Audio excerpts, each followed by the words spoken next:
Hey folks, it's your buddy Mike Messier. This will be a very special live interactive. If anyone's out there happening to be watching in live time, the movie I saw tonight was Anyone But You.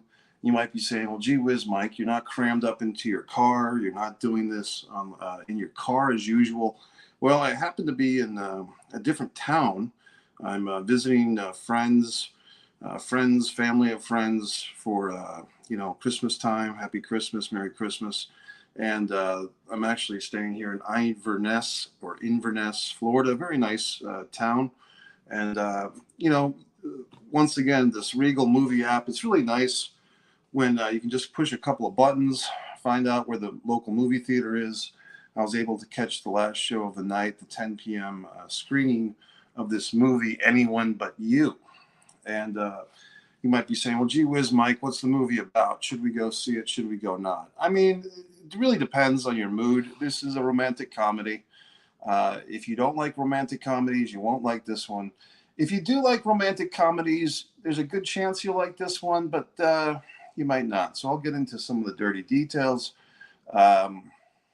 If it's a date night, if you happen to be on a date, probably a good date movie. It's light. There's a lot of stuff in this, getting into the spoilers now. How did I even know about this movie? I had seen the trailer or the preview a few times. And when I saw this preview, I was not familiar with this actress, okay? So this young lady, Sydney Sweeney is her name. I basically saw her in these trailers, and I didn't recognize her. And I recognized the guy from Maverick, Top Gun Maverick. But this woman I never saw before, and I was thinking, wow, is she an Instagram model? Is she someone from the sports world? Is she like a famous women's soccer player? I mean, who is this person? I guess I had missed out on the phenomena of Sydney Sweeney from the show Euphoria, I believe it's called, an HBO show. I never saw it. I guess there was some controversy with that series because she was playing a character that was still in high school and had a lot of sex and nudity. And people were kind of upset that a young character, although the actress was not of that age, but the character was, people were upset at all the sexuality and so forth. So I haven't seen the show, but that's what I read up upon about this actress. So she's a trained actress. I believe she's only 26 years old, but here she is starring in this movie, starring in this TV show. And she's also listed as an executive producer. If you're out there and you're commenting on Twitter or Facebook, by the way, if you do want to have a comment for me to respond to, you have to go to the YouTube channel. You actually have to click over, just so you know, because a lot of times people make all these comments on Facebook and I don't see them until later. So if you are out there watching, because I see a few people are watching, if you're making your comments, you have to hop over to One Mike Messier YouTube channel. So I thought this woman, just to be very blunt, was really hot, gorgeous. I mean, in the trailer even, they show her in this bikini, unbelievable body. That's why I kind of thought she was a soccer player or a volleyball player, but she's not. She's an actress.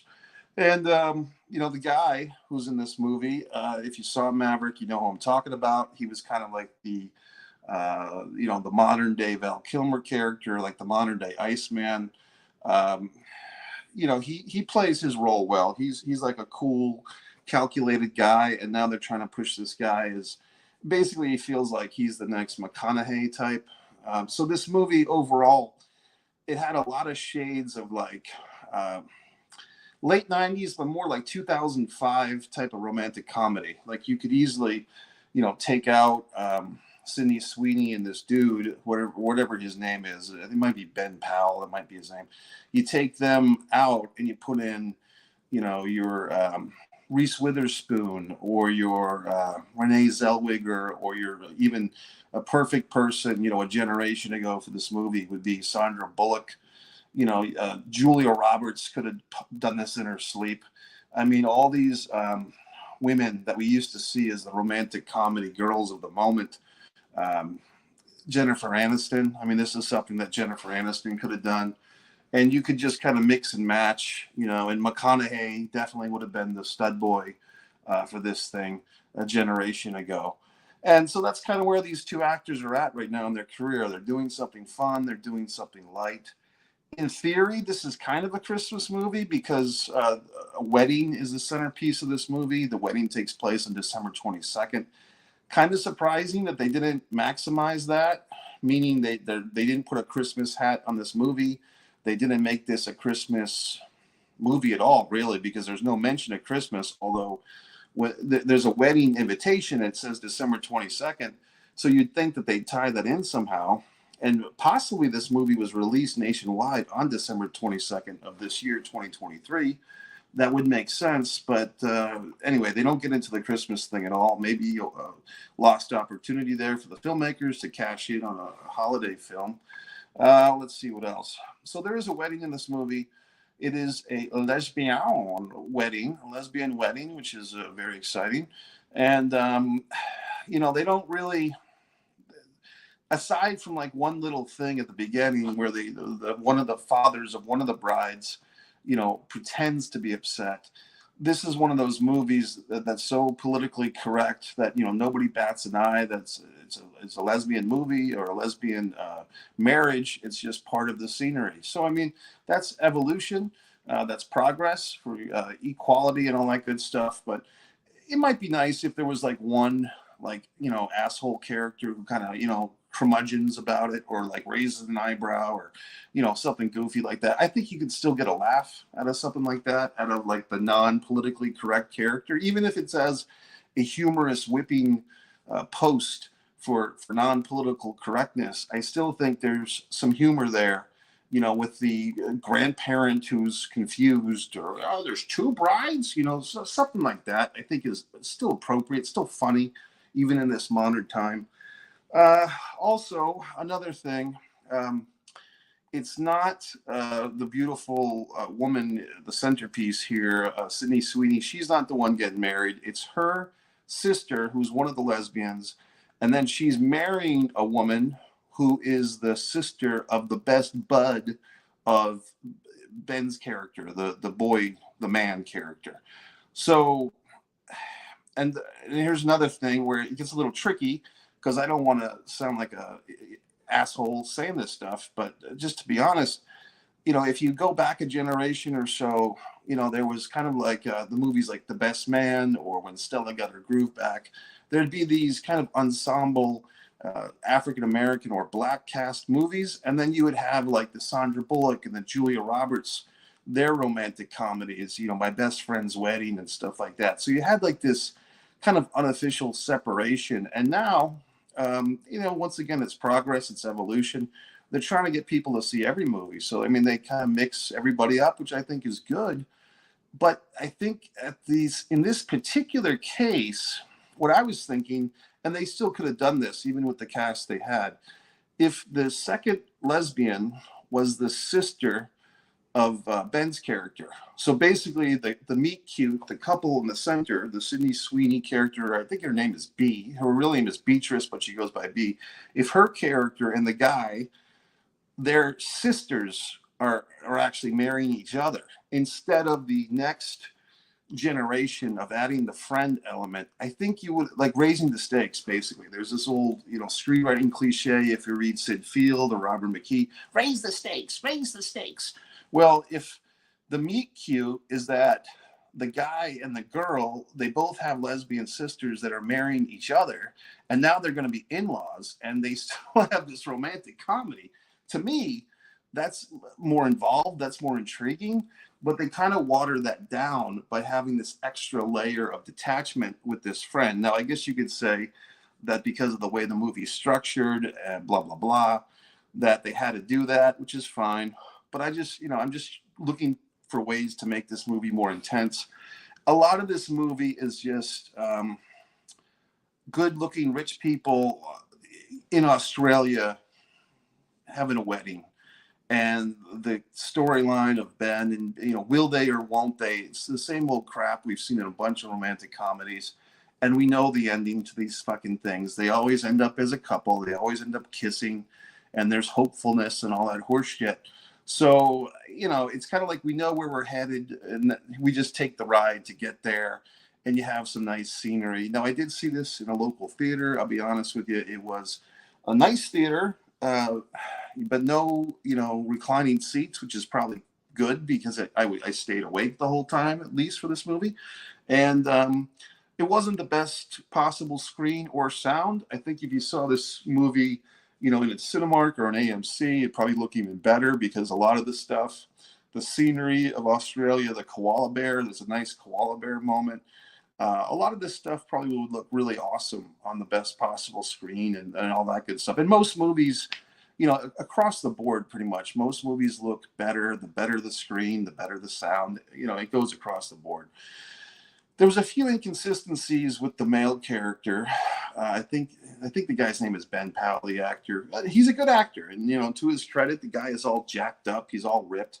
They do make a lot of points about him being both older and taller than Sydney Sweeney, and they reference this a couple of times, And if you're familiar with Hollywood filmmaking at all, and how Tom Cruise is like 5'1" or something like that, there's always this thing in Hollywood that the leading men are short, or they're on the shorter side because the actresses are typically short, and they want to match them up in the same frame. So in this movie, there is about maybe a foot difference. But it's kind of awkward that the two characters are pointing out their height difference so often. It kind of feels like, the cinematographer or the director was trying to give them himself an excuse for some of the shots. It was a little too self-aware. I don't think people, maybe I'm wrong, but I don't think people, well, maybe they do, pointing out, oh, you're taller than me. I don't think that's like a running thing as much as this movie would have it be like, oh, we have a height difference. And there's even a point where the female character B, he says something to her like, you're so short. And she says, well, you're not tall enough to call me short. It's just weird. It's very on the nose or very self-aware. And it feels like they're actors talking about their height in the fucking film rather than characters actually having an exchange. I just found it distracting. Maybe nobody else would catch that or be annoyed by it, but I fucking was. What else? A lot of swearing in this movie. That's interesting. I think just society in general no longer cares. People just, I swear all the time. And I think it makes me more genuine. And I guess they use that in this movie as well. There's a funny little moment for those of you that have seen it where they're on the airplane and this random old guy says, what the fuck? And that was kind of a funny thing. Sydney Sweeney, early in this movie, it kind of cools off a bit, but early in the film, once in the bathroom, the ladies' room of a high-end coffee shop, she has this moment where she kind of dribbles water on the front of her pants, and it looks like she had a little accident. And then she tries to like take off her pants and put them in the hair dryer of the bathroom. And then, 10 minutes later, she's on the airplane having this funny thing where she's trying to steal a cookie and she ends up straddling the guy and he's got like the sleeping thing on or whatever. So I think they're trying to push her as like a physical comedian, and she's actually an executive producer on this thing. So I guess she's trying to stretch into she's trying to show look, she's not just a hot babe. She can do physical comedy. She did it okay. I mean, I think that, to be quite honest, a woman that attractive is going to have a hard time getting laughs. And I think women like Whitney Cummings, for instance, is very funny. I find her funny anyway. And I think, she talks about this stuff, that it's hard for a woman to be both hot and funny. And so they really, not they as in every single one, but try hard, you know what I mean? So I don't know if she's not quite at Lucy Ball level yet. I don't know if she ever will be, but I mean, she's trying. There's also some things about this movie that I felt were very cliche. I mean, you basically end up having this ensemble cast. You have about a dozen characters bouncing off each other once we get to Australia for this wedding. And the buddy character, so the B's sister's bride, her brother is the friend to our guy Ben there. And the brother, that dude, that character to me felt like very 90s cliche, like he's always walking around. Hey, dog, I know you love this girl, dog. Like he's calling his buddy dog the whole time. It felt very, 1997 Puff Daddy, hey, dog, like I don't know if people don't really call each other dog anymore. Maybe I'm missing out on the fun. Like maybe there's a bunch of people who sit around and these guys have these groups and they call each other dog, but it felt very dated. And there was some times throughout this film where, like I said, it felt like a 2005 romantic comedy. Well, guess what, folks? Sometimes screenplays sit around for 10 or 20 years. I have screenplays that are sitting around that I haven't had made. And I look at them now and I see things that are dated, in my own scripts. And I know that other screenplays take a long time to get made. I heard something, I was watching a YouTube video, Catch Me If You Can, sat around for 20 years. Like, I guess it was Spielberg bought the rights to the movie Catch Me If You Can, and that script sat there for 20 years until he could make the movie. So I think in this, it does feel like this script might have been written 20 years ago. I could be wrong. I mean, I could be way off. I mean, for instance, what I did like about this movie, another thing that I did like, there wasn't a preponderance of cell phone usage. And that's become such a crutch in movies these days where the characters like, oh, I'm going to text. I just don't find texting, really phone calls at all, but texting especially is not cinematic. And I think a lot of screenwriters and filmmakers now, they rely on texting on screen. And that's the worst, when you're seeing this movie, even the 50 Shades of Grey movie used texting a lot. To me, it's just not cinematic. It's a crutch. It's weak. And when they put the little text blurbs on the screen, I don't like it. I really just think it's horseshit and it's laziness on the behalf of whoever filmmaker uses text to convey how the characters are interacting. I think that's just a weakness in a film. And, people out there might be saying, well, what does it matter? That's how people communicate. Well, it's not cinematic, okay? Like having typing on the goddamn screen, the little speech blurbs, it's not cinematic. We have enough of that stuff in real life. Why would you bother to put that in a movie? So they did it. So in this particular movie, Anyone But You, there's a lack of texting. There's a lack of cell phone calls. There's a lack of that type of thing, which I thought was good. Once we get on this island, it is like we have our little 12-person ensemble. And of course, there's other characters from the island that bounce in and out. I keep saying island, but it's Australia. I don't know if Australia is an island or not. But once they get over there, we have this nucleus of a family type of thing, two families coming together.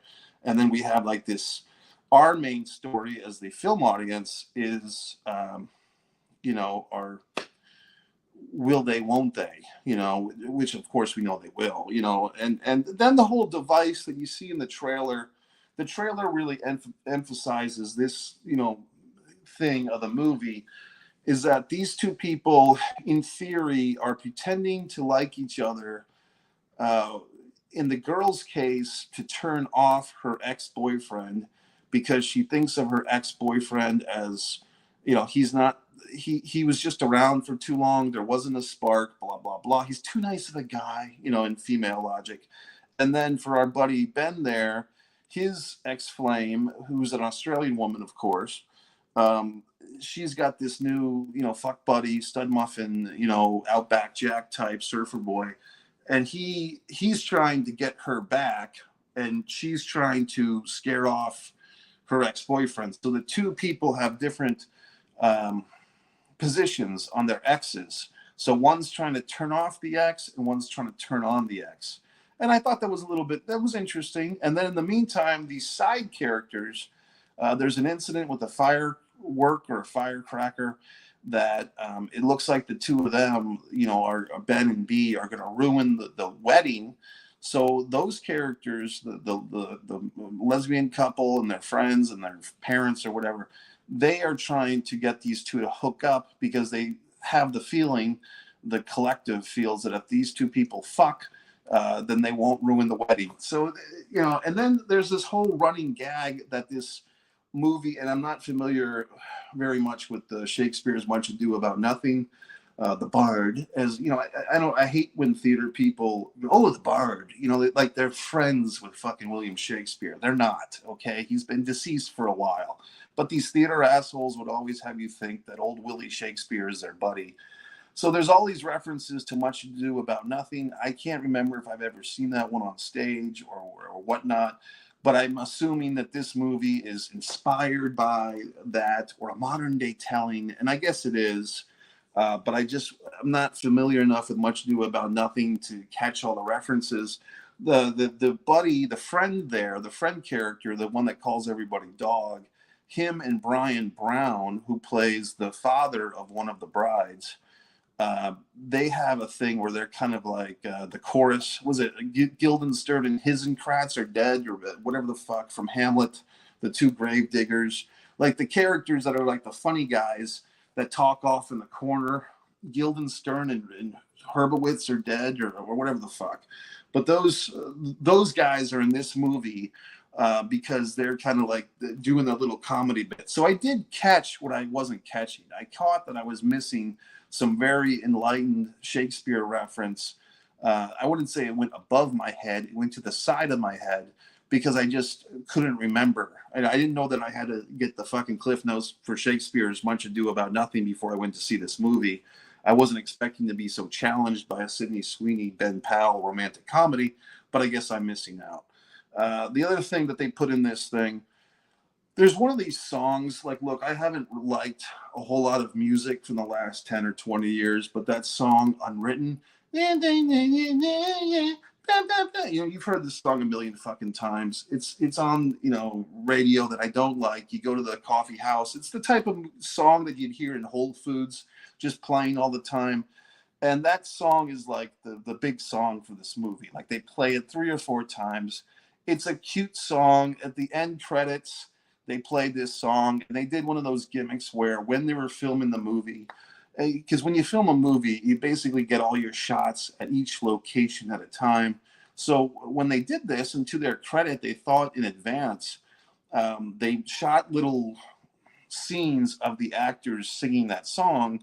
So then at the end of the movie, you have this pretty intricate end credit sequence of, actors slash characters still in character singing this song.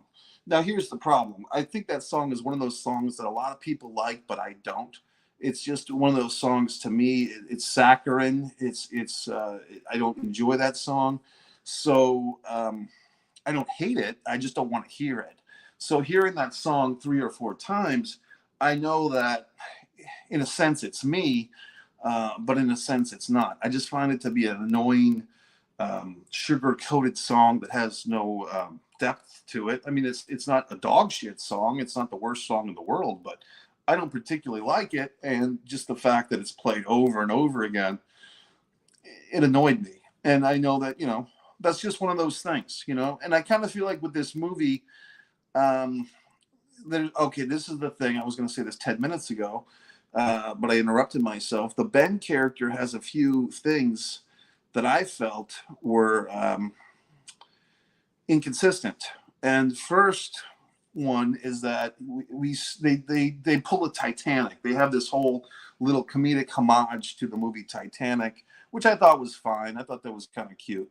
But then, unfortunately, the girl falls into the ocean from the boat, and Ben jumps in and rescues her. And it's been established before that he can't swim. So suddenly he can swim. And then there's another scene where the same guy, first it said that he can't swim. They're supposed to swim to a boat together. He can't swim. She's got to pull him to the boat to get the sunglasses. But then he jumps in the ocean to rescue her, which proves his valor. And then he teaches her father how to dive.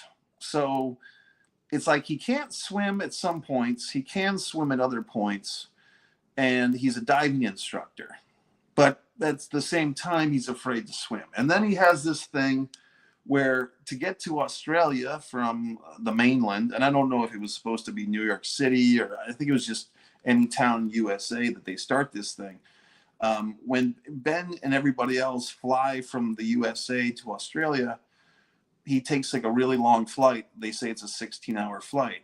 So he takes a 16-hour air flight. And then around this time, 2/3 of the way through the movie, when he jumps off the fucking boat to rescue her and they get picked up by the helicopter, suddenly he is over his fear. Like, suddenly he has a fear of heights or a fear of flying. and she has to sing the song because that's his Serenity song. So everything just felt very convenient, and like we're just taking kind of the piss out of this male character because the guy, and he's a pretty jacked up guy, good looking guy. So we have to give him some weaknesses. So he can't swim sometimes, he can swim other times, and he can take a 16-hour flight to Australia, but then magically he's afraid of flying. So they're just kind of throwing, these are the inconsistencies that most of the people, like for instance, tonight there was actually 4 other people in the theater. They all looked like young college women. I'm sure that they don't think in terms of this. They're not analyzing this goddamn romantic comedy and pointing out the character flaws or the character inconsistencies. Like, okay, how come he's swimming in this scene, and then he can't swim in this scene? And how come if he can't swim sometimes, then how's he a diving instructor? And how can he take a 16-hour flight if he's really afraid of flying without taking a Valium?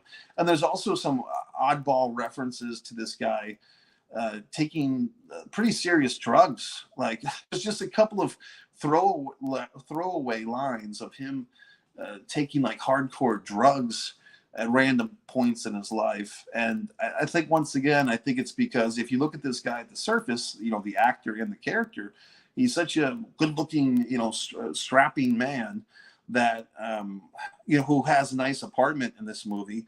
So there's nothing wrong with this guy, except, he's a former drug addict, I guess. It just felt like they were throwing this shit together. I think her character of Beatrice was more realistic and more human. I could relate to it. Like she's 26 years old, she's in law school, but she doesn't really want to be a lawyer, and she's afraid to tell her parents because they've been paying for this god awful bill for however many years for her education. And to be honest, folks, I mean, this is the term that I have. I mean, don't hashtag me into oblivion, but I call this stuff, white people problems. You know what I mean? It's just, the girl who's going to law school doesn't want to go to law school.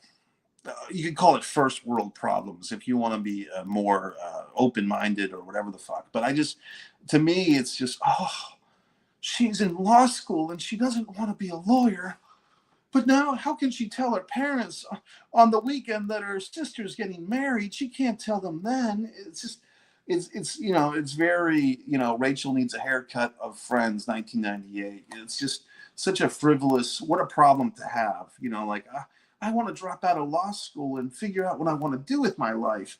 But, yet I still found that I found myself relating more to her character because at least she wasn't making these references to being a drug addict out of nowhere. The other thing is that her character is supposed to be, they don't really say, but it's like in real life, I think she's only 26. And I would think Ben is the guy, whatever his name is like 36. And so they try to play that off, like they joke around a few times because he has a few wrinkles around the eyes, and they try to play off the age difference and the height difference. But I mean, to me, they didn't really have to go there on either count. They could have. Somebody gave me a nice thumbs up. Like I said, if you want to comment, you have to come over to One Mike Messier on YouTube, and if you comment, I can respond in live time. But if you're commenting on Facebook or Twitter in live time, I probably won't see it. You have to come over to the YouTube channel, click the button to make you feel good. So, and subscribe to the channel, by the way, because I'm getting all these people in real life. My friends are telling me that they love these instant movie reviews.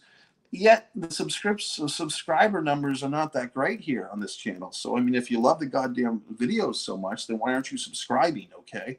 But anyway, I just felt that the Ben character felt like they were trying to chop this guy down a little bit to even him out with the young woman's confusion. And I didn't think that was necessary. Like I just, or they could have made him different in a different way, and or less of a prize or more flawed. Something. It seemed like that they were making a real point to make him less than perfect to kind of match up with her. But if to be honest, if you look at these two people, they do look pretty good together. I mean, it's basically a Barbie and Ken type of situation. So you would see these two people and you would really not take issue with them being a couple because they look like they're meant to fuck each other, quite honestly. So I don't really see why they had to dance around it. Now, speaking of which, after the big helicopter scene, I had to use the facilities. I come back and they're in the middle of this big shower scene. So I mean, I wasn't really expecting that. I thought this was more of a PG-13, PG-13 type of romantic comedy, but like there's this hot and steamy, sex scene. So good for them. And apparently, this actress, Sydney Sweeney, defends her right to be nude, and good for her, because I guess with all this controversy on her TV show Euphoria, she's done a bunch of nude scenes, and people have criticized the show and criticized her, and she's defended her right to act in the nude. So God bless you, Sydney Sweeney.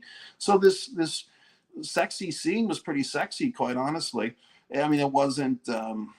Bo Derek or whoever the fuck from the 80s, but it was a little bit steamier than you see typically these days in films. And the Australian lady has her top off for about 2 seconds early in the film. So, I mean, surprisingly, there was some nudity. There's also an abundance of male nudity in this movie. Not that there's anything wrong with that. They did have this kind of really awkward shower scene with the Australian guy and our main guy, Ben. Ben shows his ass a lot in this movie. I mean, there's a scene where he's got a spider in his pants, and he, it's just a movie, right? So he pulls off his pants because he's got a spider in his pants, and rather than just pull off the pants, he throws the pants over the mountain, like. So you have to just go with it because it's a movie, but it makes no sense. Like if you thought you had a spider in your pants, you wouldn't dramatically throw your pants over the top of a fucking mountain just to get rid of the pants. You would take the pants off and step on the spider, but you wouldn't necessarily. Well, since I've got this problem with the spider in my pants, I'm going to make my situation worse by throwing my pants over the side of a mountain. So, I mean, it's just stupid shit, you know what I mean? But so it's a lot of this stuff, for the sake of comedy, doesn't make logical sense. You have to go with it. The scene with him and the Australian dude showering together kind of ends on a weird shot. I don't know if the Australian guy is making all these euphemisms for penis, basically.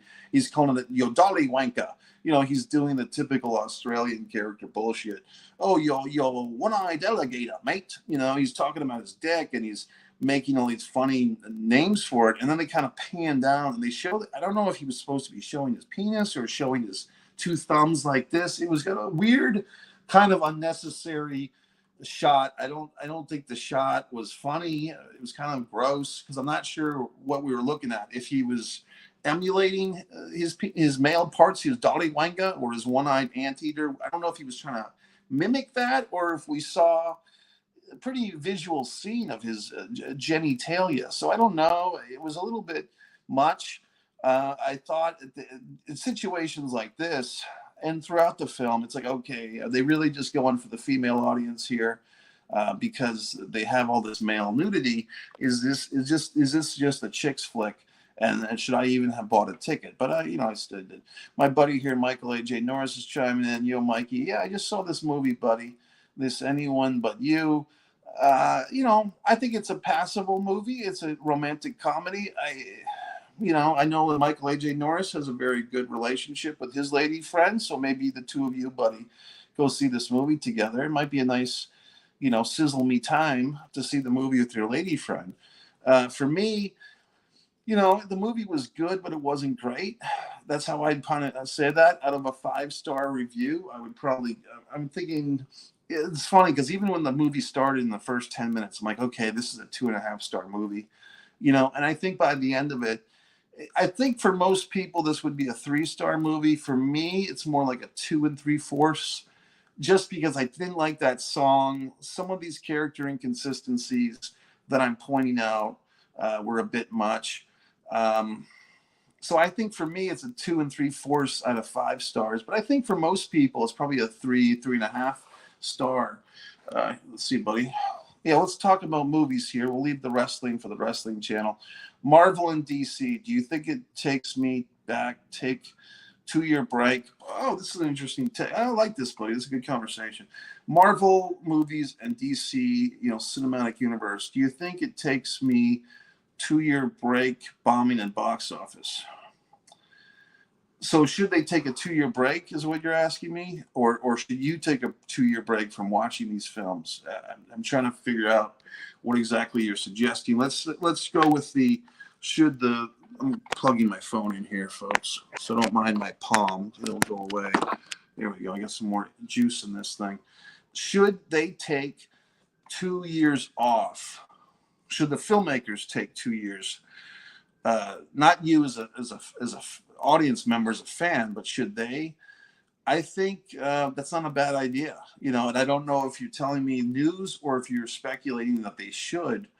But if this is your idea, Michael, I would agree with you that I think that, a lot of the audience fatigue, I think is the term. I think people are probably sick of feeling inclined that they have to go see. And some of these movies have failed. I'm not sure. Black Adam comes to mind because it's The Rock, and I went to go see it, but to be honest, I fell asleep the whole time. So, the one with Scarlett Johansson 3 or 4 years ago, I actually liked, was that Black Widow. I thought that was a good one. But a lot of times when like for instance, Aquaman 2, I don't remember seeing Aquaman, the first one. That actor in Mimosa or whatever the fuck his name is, for whatever reason, he doesn't do much for me. He just feels like an overinflated Roman Reigns. I think Roman Reigns would probably be better in some of these roles than that guy. I didn't like that guy in the Vince Vaughn Fast and the Furious thing earlier this year. The Marvel and Aquaman 2 really getting bad reviews. Yeah, that even helps me, buddy, because I don't think I'll go see it, quite honestly. I have these subscriptions to AMC and Regal and Cinemark. I could easily go see Aquaman 2, but I don't think I saw the first one. I mean, I remember when the TV show Entourage was making fun of a potential Aquaman movie, and I think that hypothetical Aquaman was probably more entertaining than this Mimosa guy. I just don't get it. I was a big Aquaman fan as a kid, like the old,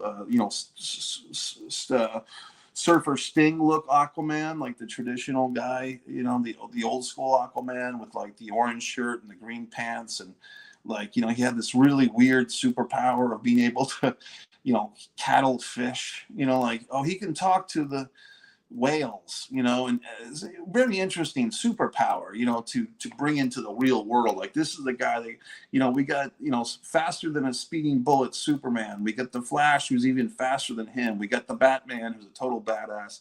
And we got the guy that talks to whales. So it's funny, you know what I mean? So I don't really know what to say about that scenario. But I mean, I think it's audience fatigue, buddy. And I think when same thing with the Star Wars. I was watching this thing about Star Wars and Disney and Star Wars. And if you just crank out all this shit trying to get money and eyeballs, which translates to money eventually, out of people, but you're not advancing the cause. I think like that Game of Thrones sequel series was kind of middling too. I didn't watch it. I didn't really watch a lot of Game of Thrones, to be honest with you. I called that show Tits and Dragons. To me, that's what the whole show was. But to other people, it lived and died by Game of Thrones. I never got the whole thing. And then they made this other Game of Thrones-esque show. And, it is what it is. And people, look, folks, I go to the movies all the time. I can tell you plenty of movies that I see that are not sequels, that are not franchise films. There's plenty of artsy movies in the mainstream cinema. People don't go to them, so when the audience complains, oh, all they do is make sequels, all they do is make DC, and all they do is make comic book movies. Actually, they don't. There's other movies that you can see, but the audience aren't buying tickets for these other movies, so it's the audience's fault. Let's see here, buddy. I did see this one, in fact. I guess you could call him a friend of mine, was a producer on this thing. The Kill Room with Uma Thurman and Samuel Jackson was a surprise, and it was good. If you have Prime Video, rent it, or Redbox, or any streaming, you rent movies, let me know your thoughts. Well, buddy, I did see that movie in the theater. It turns out, a friend of mine or an associate, Richard Switzer from Los Angeles, was a producer on that thing. So, congratulations. I did do a full Mike's Instant Movie review on the Kill Room. So I'll just cross-reference that, buddy. If you're on this channel, One Mike Messier YouTube channel, just look it up. Just put Kill Room Mike Messier review, or just look in the playlist, buddy, because I'm pretty sure I reviewed it because I saw it at the AMC Theater in Orange Park, Florida. So I did see that one, The Kill Room, and I didn't know that my friendly associate was a producer on it until the credits rolled. So The Kill Room, I did see it, buddy. I felt like it was a Pulp Fiction, and it was a reunion of two characters from Pulp Fiction, Uma Thurman and Samuel Jackson, two actors anyway, not their characters. I think I liked that movie, but I didn't love it, and I think I felt like it started strong, and then it just. Uh, you're saying Liv Morgan was in it? God, buddy, what did she play? Because I don't remember Liv Morgan being in the movie Kill Room. If this is the one about the art, I don't remember her being in it at all, buddy. But I'm not doubting what you're saying. I just don't recall Liv being in it unless they disguised her really well. Um, Emma, she was that the art, but it wasn't the art assistant. I really don't remember, buddy. I don't remember Liv being in the movie at all. Was she like the rival art dealer girl? Because there was like a rival to Uma's art dealer. Was that? I don't think that was Liv Morgan. I think I would have recognized her, but maybe I didn't, buddy. I don't know. I guess I don't really want to watch that movie again. I would watch clips to see who Liv played because they would probably trigger my memory. But when I was watching it in live time, which was earlier this year at some point, I just don't recall. She was wearing a hat. God, buddy, I'm gonna have to when I get off of here, man. I'm gonna look this up because now you got my brain thinking. I don't remember Liv. I know you're a big Liv Morgan enthusiast. I don't remember her in the movie, but good for her. Good for her. I mean, she's obviously a very perky person, and my buddy there, Switzer, is a wrestling enthusiast, and I'm sure that he would be happy to have her in his movies. So I'm not doubting you at all. I just don't recall, to be honest. But she was wearing a hat, so I guess whoever made the hat and put it on her head did a good job because they disguised her pretty well. So that's about it, folks. So I mean, if you got anything else, buddy, movie related, go ahead, throw it at me. Like I said, folks, if you do watch these reviews and you happen to catch this in live time, what you have to do is you have to hop over to One Mike Messier. If you're watching me on Twitter or whatever the fuck, Instagram, you just come over to the channel and subscribe. Do your buddy a favor. Mikey, Planet of the Apes, the new ones were great. Didn't see them, buddy. We're great. Looking forward to new one next year. Yeah, so this is the thing. I'm not a huge Planet of the Apes guy. I did see the original ones not too long ago, like within the last 10 years. That scene, I think it was the first one where he's like, what did they do? What did they do? When he's looking at the fucking Statue of Liberty. I mean, shit. That was a fucking scene. I mean, that was a great moment. So I did catch some of this Planet of the Apes. I mean, when I was a kid, there was a channel out of Boston called Channel 56, and they were always planning, like Planet of the Apes was one of their go-to movies or series because there's more than one. There's like 6, 7, or 8 of the originals. So this Channel 56 was always playing Planet of the Apes on a Saturday or Sunday, and I didn't quite get it. I was too young to understand what the fuck was going on with these apes and this planet. And then the ones, I think it's Mark Wahlberg, right? I think I just avoided the remakes. And then the original ones I have kind of gotten into, and I've watched a couple of YouTube videos about the history of the original Planet of the Apes, and I have seen maybe 2.5 or 3 of them. Let's see this, buddy. Cliffhanger 2 is coming in 2025. I'm surprised, as well as Demolition Man 2. Well, that's interesting. I mean, that's my buddy there, Wesley Snipes, that I worked with in the movie Hard Luck, and Sylvester Stallone, of course, the legend. Of those 2 movies, I mean, I would probably go see both of them. Hoping that it's still Sly in both. If it's not, if it's a deal like, they just did this Creed 3 and Stallone wasn't in it, which I thought was a little disappointing, and Rocky wasn't even mentioned. But I would go see both of these movies. I remember Cliffhanger is much better because Stallone was making a lot of bad movies around that time, and Cliffhanger was like a nice exemption from that rule. Like that was a really good one. So and I think it's overdue. I hope they're just not straight to Amazon Prime or straight to Netflix sequels. I hope they're theatrical because I think Cliffhanger 2 could be a lot of fun. And give it up for Stallone. I mean, the guy's like 70 years old and he's still doing these things. Demolition Man 2, I'd go see that as well, especially hopefully it's Snipes and Stallone. reunited. And even Sandra Bullock. Can you imagine if they could get Sandra Bullock and she could do something? That's not going to hurt her to do Demolition Man 2 with the three shells, if you remember that. Die Hard is a Christmas movie or an action movie?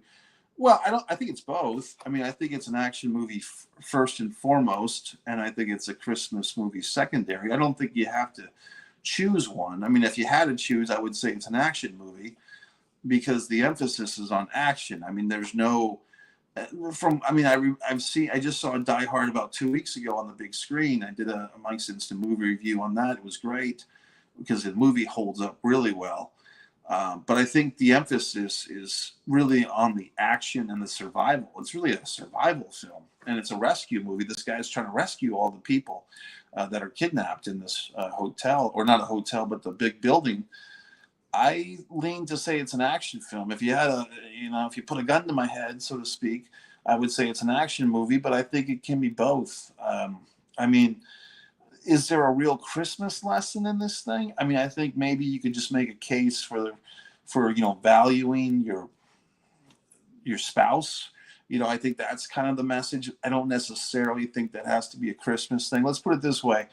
This movie, Die Hard could have been a great movie without the Christmas element, but it couldn't have been a great movie without the action element.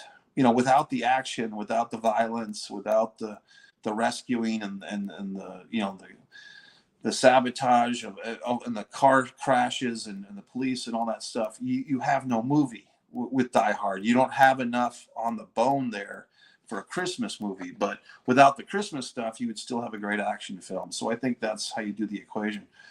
Mikey, your favorite Michael J. Fox film? You've seen mine is Secret of My Success. That's an excellent choice, buddy. Just to be a little bit different, I will say there was one that he did with Joan Jett. I'm trying to remember the title of it, buddy. I can't remember the title, but it was a Joan Jett played his sister, and they were like in a rock band together. And I think they were brother and sister. They were not a romantic couple. I think they were. There was another one too, Bright Lights, Big City, which I think is. I haven't seen that movie in forever, buddy. I haven't seen the Joan Jett one. The Secret of My Success is a fun movie. That does feel like a movie that somebody else could have done, like a Michael Broderick. I mean, I guess the de facto answer is Back to the Future, but and he does great in that. But I mean, just to be a little bit different, I'm trying to remember. Was it Light of Day or Find the Light or something with the word light in it? If you look it up real quick, buddy, Joan Jett, Michael J. Fox did this movie together.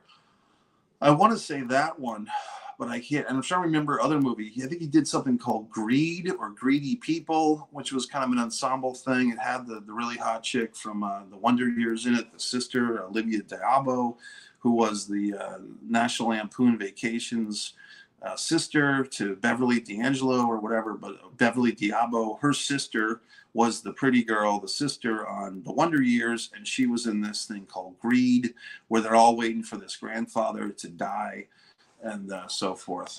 We lost a lot of celebrities who died that made an impact this year. When I said it was a huge loss, well, very, very touching, very nice of you to commend. We'll give them a tip of the hat, or I'm not wearing a hat, but we'll give them a tip of the water.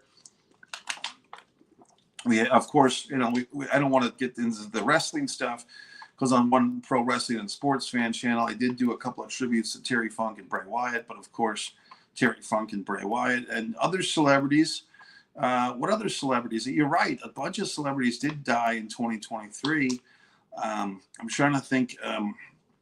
There were some people that died like in their 30s and stuff, I think. I mean, there were some people that died really young. If you want to name a few names real quick, buddy, go ahead. We'll give them a little tip of the hat. Or tip of the water. I'm going to wrap this up in about less than 10 minutes. I want to keep this to less than an hour. This is actually we'll say this, folks. Michael AJ, happy you're here, buddy. This is the longest ever Mike's Instant Movie Review. We're going on 50 minutes here. But give me some celebrity names that have passed away, and we'll say a nice word. The Brooklyn Nine-Nine star. Okay, buddy. Trying to remember because I didn't really watch that show. I'm thinking it was an African American male actor. I want to say he was bald and maybe had a mustache. I'm seeing a face in my mind's eye. I don't want to be disrespectful to the deceased or any of their fans or followers or family. So I'm just trying to remember. He was in The Mist. Yeah, man, the name just popped in and popped out. Yeah, I feel bad because his name just kind of popped in and popped out. And to be honest, I don't really remember The Mist or Brooklyn Nine-Nine, so I'm trying to remember this guy. But I do know that a lot of people did pass away. If you give me some names, I can say a shout out to the deceased. What can you do? I mean, it's a sad world. I mean, people die every day. Yeah, Andrea Braunhauner. It's like Andrea Braunhauner. And I don't want to butcher the guy's name, man, especially because he's deceased. But if you look it up, it's a BR name. I think he was in a lot of stuff. Was he in the movie Glory? Was he? If you could look it up, I'm doing this on my phone, so I can't look it up. Adrian Braunhauner, something like that. Was he in the movie Glory way back when? Was he on the Spike Lee movie Get in the Bus? I do remember, buddy. Yeah, Adrian Braunhauner. I want to say. I think that's coming to mind. I think if I'm thinking of the same guy, I think he was in the movie Glory, and which is a Civil War movie about the 54th. And I think he might have been in the movie Get on the Bus with Spike Lee about the Million Man March. Adrian Braunhauner. I'm getting close, but I'm not nailing his name. And I wouldn't want some asshole doing a Mike Messier tribute when I'm dead saying my name. Mike Messier, Mike Messier, Mike Musina. Michael. So I don't want to fuck up this guy's name. Adrian Braunhauner. Trying, buddy. But yeah, I do send the shout out. But if you look up his IMDb page, buddy, if you see Glory on there, then I'm thinking of the same guy. Who else you got? Who else left us too early? I mean, but you know what? Everybody dies. You know what I mean? He was in a show with Scott Bakula. Now, Scott, was it Bakula or is it? It's Scott Bakula. He was the guy from Quantum Leap, the original, correct? Yeah, man, you probably know Men of a Certain Age. I do remember that show. I think that was on TBS or TNT or one of those T channels. It was like three guys in their 40s who were basically kibitzing about how bored they were with their sex lives with their wives. And so they're all kind of looking around for younger women to cheat on their wives with, or maybe they're all divorced guys. And there was like three guys that were buddies, and one of the guys from that show was on a show, I believe, called it was on HBO. It was a sitcom. Yeah, well, I get it. He was the black guy. You know, he was probably the black guy in everything he did, I would assume, or one of the black guys. But yeah, it was the guy from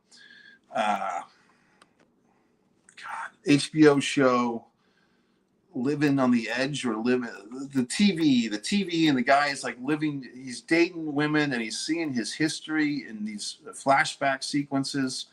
That was the show on HBO. The guy was remembering his childhood and all the black and white movies he used to see, and there was a lot of sex in that show. And there was a divorced dad, and then that same guy was in a movie with. I think it was called like The Addict or The Sex Addict. He was in a movie with Muriel Hemingway, where the guy like revs up his wife and he gets his wife to agree to a menage a trois with her hairdresser. And then thank you for saving us here, buddy. Scorpions fans saving us with Andrea Bauer. Yeah, I was close. I'm probably still saying the name incorrectly. But yes, rest in peace. Yeah, so Sip of the Cup. Was he in Glory? Look that up, buddy. If he was in Glory, I'd feel very proud of myself for remembering that, because that movie's from 1989.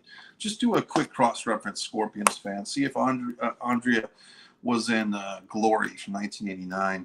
If he was, I'd be happy. He was the guy that was the friend of the Matthew Broderick character, and then he gets pulled into the Civil War, and he's kind of demoted.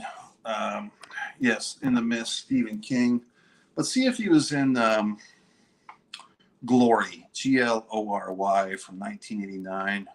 See if Andrea was in that. Yeah, he's a young guy. So, I mean, it's sad, you know what I mean? And what can you do? You know, I mean, look, the Grim Reaper comes from us for us all at some point.